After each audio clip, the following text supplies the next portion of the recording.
everyone, and welcome back to my channel, Tomcat Stitchery. I'm Whitney, and welcome back to another Sew Along Sunday. This is week 2 of my new 3rd day a week, and it is the plan for the foreseeable future. We'll see how this goes. But is to do a tutorial and or sew along on Sundays. So every Sunday, normal time that I release my videos, 7 a.m. Eastern Standard Time, will be coming either a tutorial or a sew along. So if it's a sew along, you know, usually it'll probably take a few weeks to get through a garment.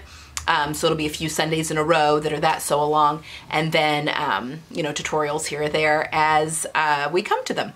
So today we are starting week 1 of the Vogue 1643. I'm doing view B, and it's kind of the Gucci inspired jacket.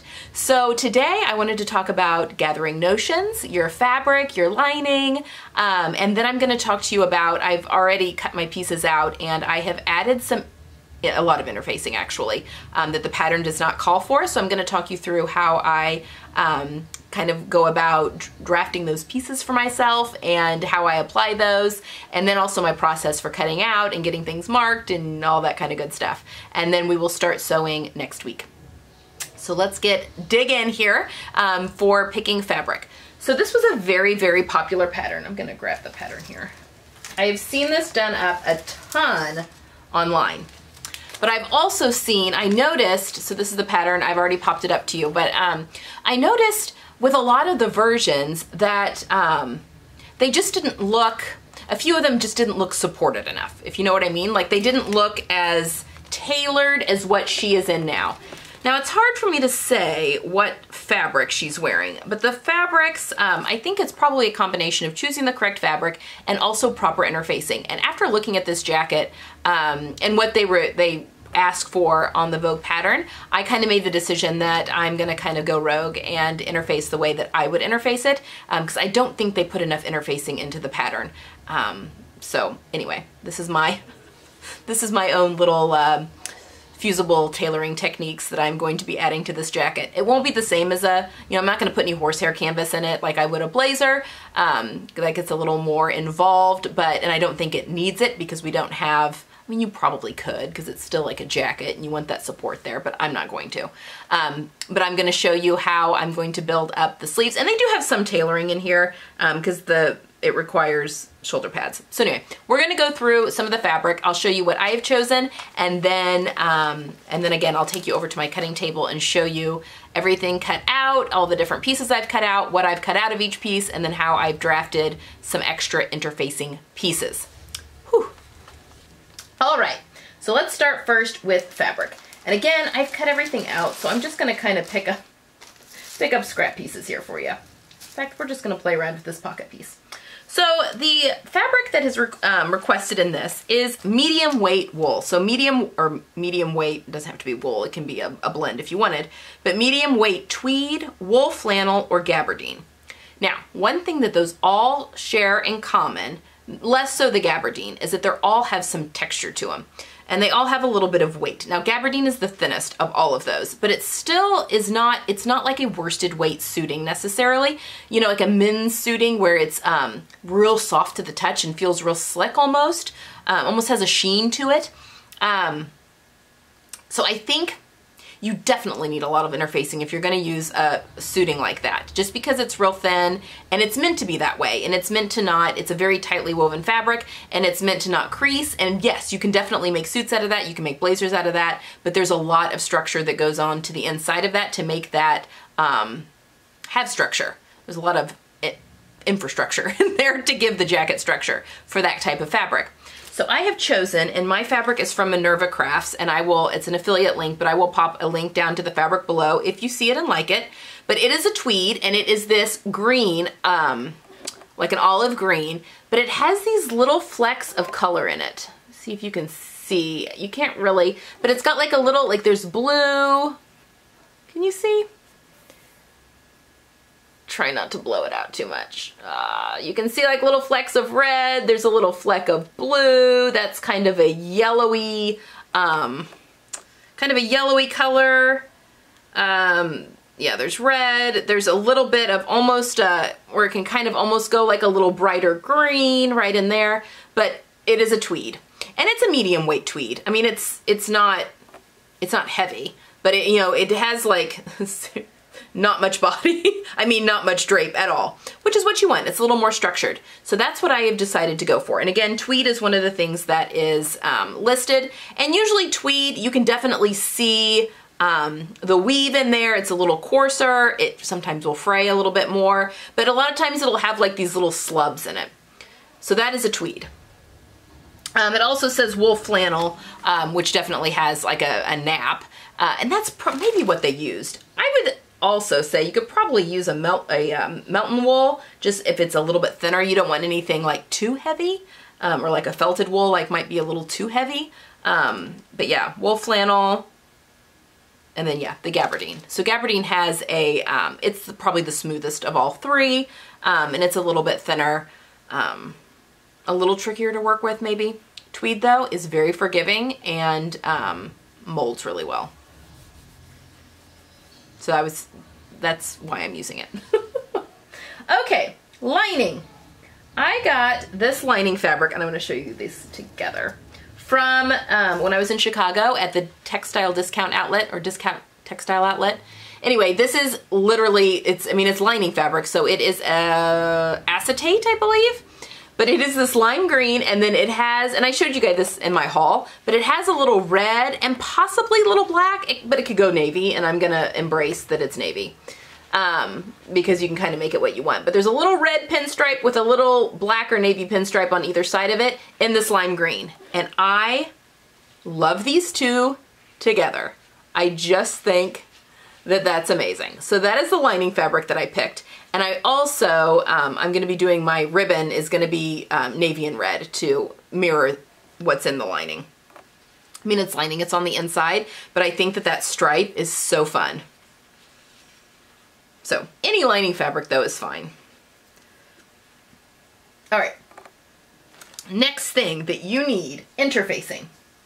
Now, I mean, they do want you to have interfacing, and I'm trying to see, I don't think they tell you what kind of interfacing.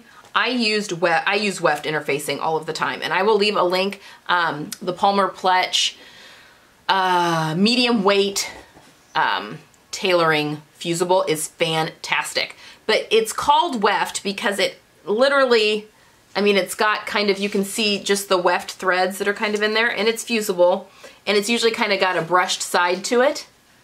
But it's not, I mean, it's good stuff. And I will leave a link down to that below. My friend Evelyn does sell it. She just has an email, but I'll pop her email down there. She's Palmer Pletch certified.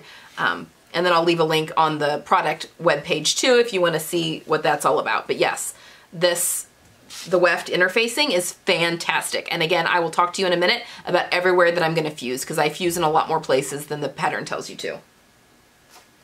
All right, so 4 notions. You need a pair of shoulder pads, and this is a must.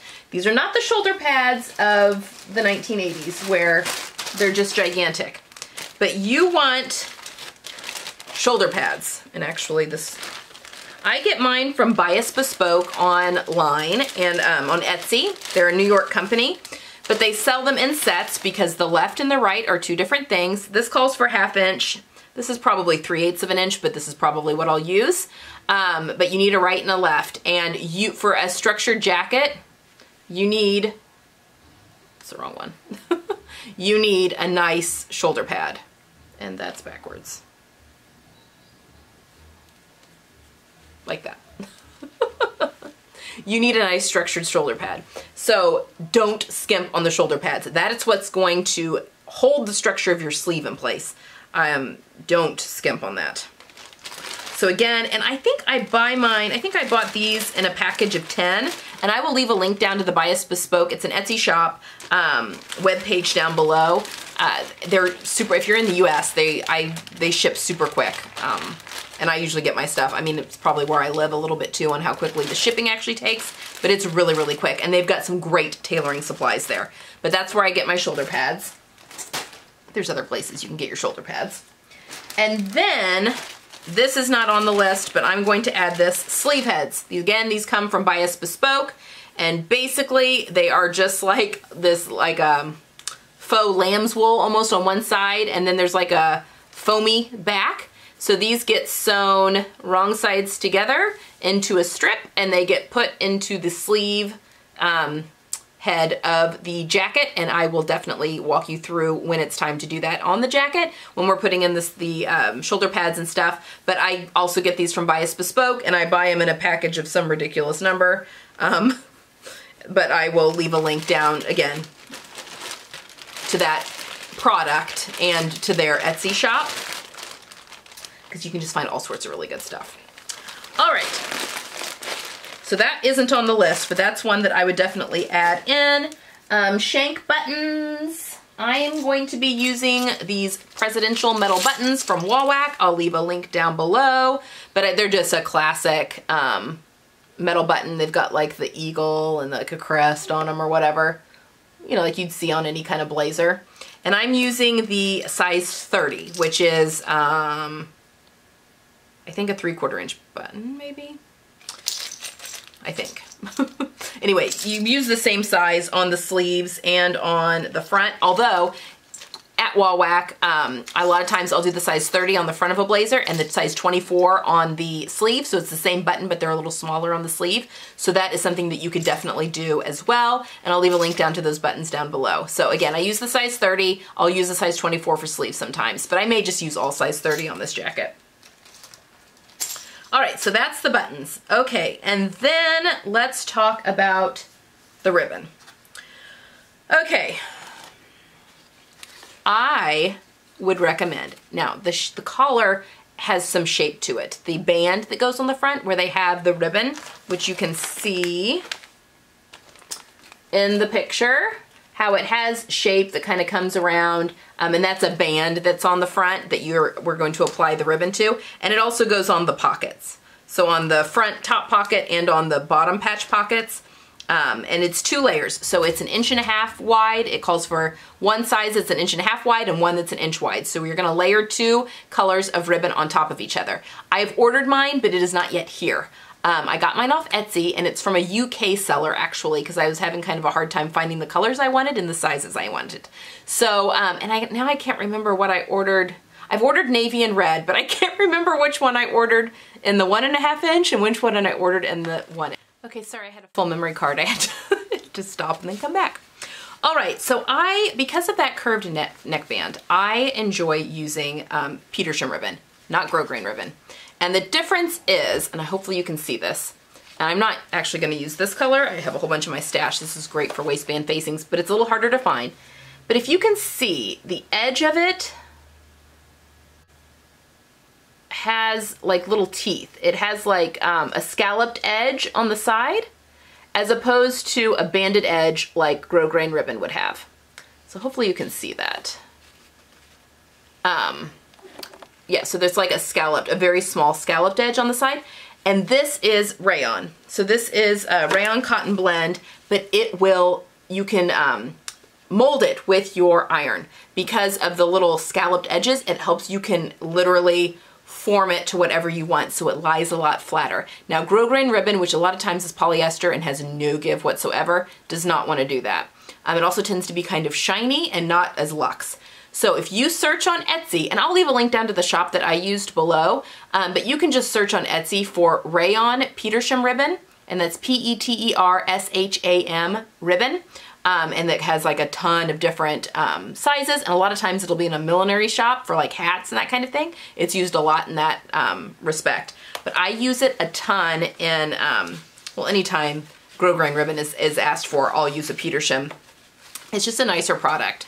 It's a little bit harder to find. You can't find it at Joann's. You can probably only find Grosgrain ribbon at Joann's, but I will leave a link. Again, you can search it wherever you live for Etsy shops that might be closer to you, but I will leave a link to the shop that I used because that's where I was able to find the sizes that I needed. But definitely the rayon blend Petersham ribbon, not Grosgrain ribbon. You're going to be much happier with the way that it lies and with the way that it kind of shapes. So that is a big tip right there. Okay, so that covers it. That is all the supplies that we need for this jacket. And now I'm going to show you how the pieces that I've cut out and mostly how I have interfaced everything so that we can get started probably on sewing next week. So I will flip on over to that, and I will see you guys next Sunday for second video in this series. All right, have a good one. Bye-bye. All right, so here is everything all laid out. I am standing on a chair, the things I do for you all. I'm going to talk about the pattern and then what I've done differently. So really, as far as jacket patterns go, this one does not have a ton of pieces. We've got the front, and again, you cut out a portion of that dart. The pattern does tell you the cutting line versus the actual sewing of the dart. And I'll give an up close of that here in a second. But we have the back neck band that's here, piece 8. We've got piece 7, which is the front band. You cut 2 on the fold of 8, 4 of piece 7, 1 for each side, and then also is kind of the facing. You cut 2 on the back, which is piece 6. You've got 2 upper sleeves, and I'll talk about my alterations that I made here in a second.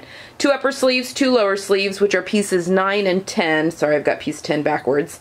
Then you've got a bigger pocket that goes on the bottom. Again, I'm doing view B, that is piece 5, and then piece 3 is just a single pocket that goes on the top left.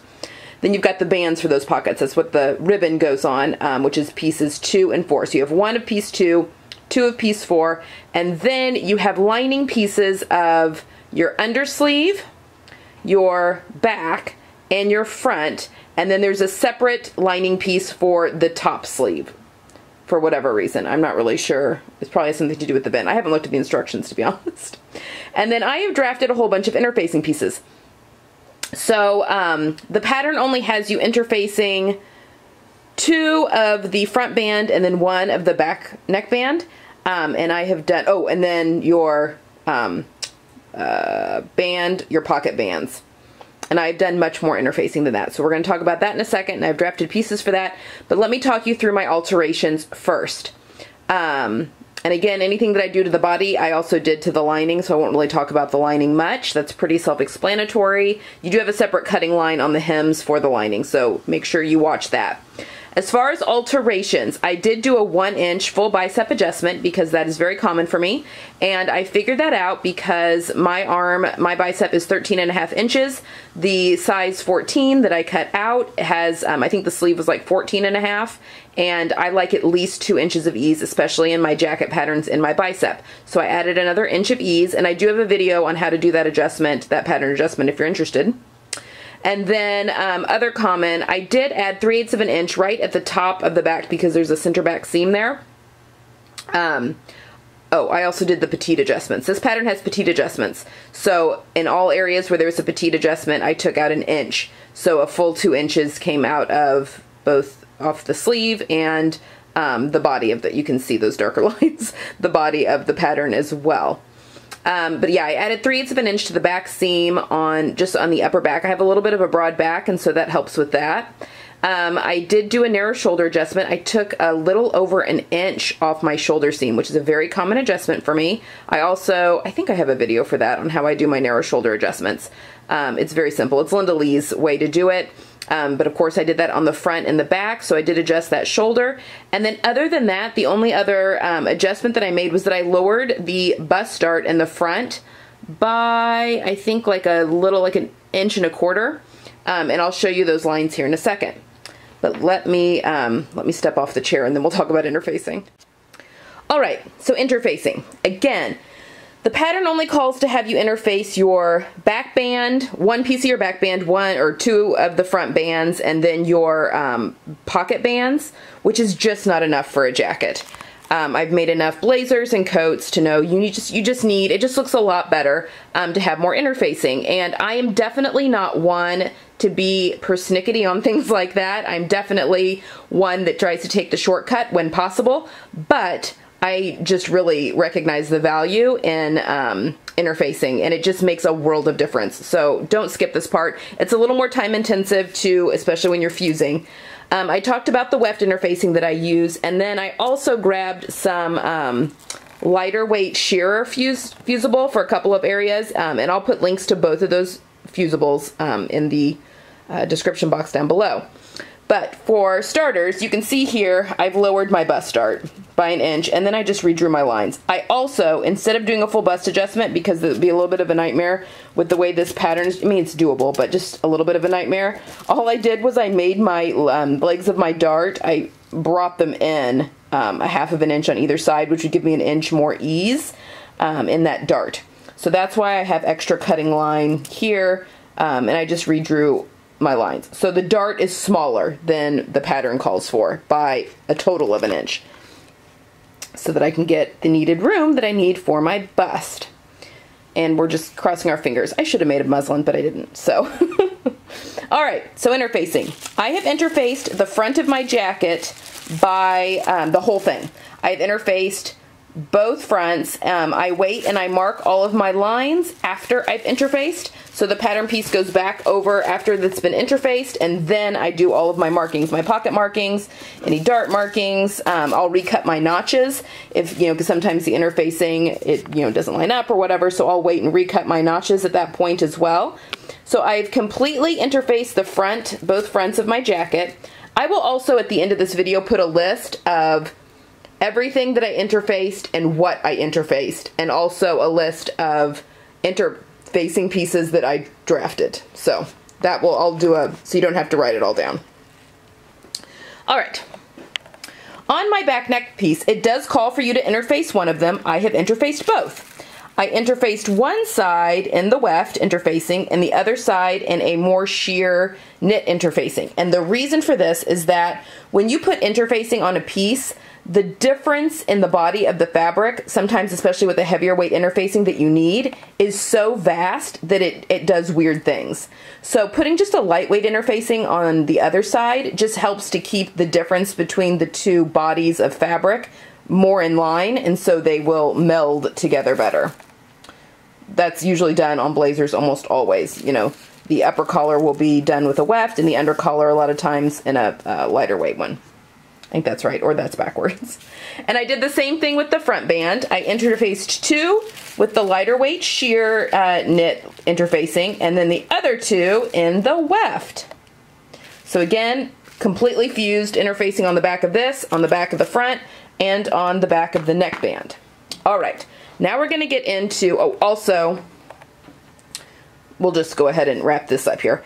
Completely interfaced both pieces in the weft of the pocket band. So both of these pieces have interfacing completely on the back with the weft, and also on the back of this one. And then I drafted interfacing. There's no interfacing on your pockets. It's just the lining and the fashion fabric there. So now I completely drafted my own interfacing pieces for the remainder for both sleeve pieces and the back. And I'm going to show you those pieces here right now. Okay, so for this project, I made interfacing pieces for the hems on the back, the upper sleeve, and the lower sleeve. And I also did it up to the vent, you'll notice. And then I did for underneath the undersleeve, for the top of the sleeve cap on the upper sleeve, and then kind of a backstay on the top of the back. This was all very arbitrary. These are just very important areas to be interfaced. You're just gonna like the look of your coat so much better. All I did on this was I measured down, I think 3 inches, made a little mark, and then arbitrarily picked a point here. I just wanted this to be above the dart, so I just kind of arbitrarily picked a part and then drew on my pattern just a curved line. You want it to be curved because you don't want something hard across the back, because that will show through possibly on the fashion fabric. So you just want it to be above if you have a back dart, which this one is. Now, once I've drawn it on the pattern, I just take some tracing paper and trace over all the parts of the pattern, and then my new line, and then I cut it out and it's a new piece. And this gets cut out of the weft interfacing.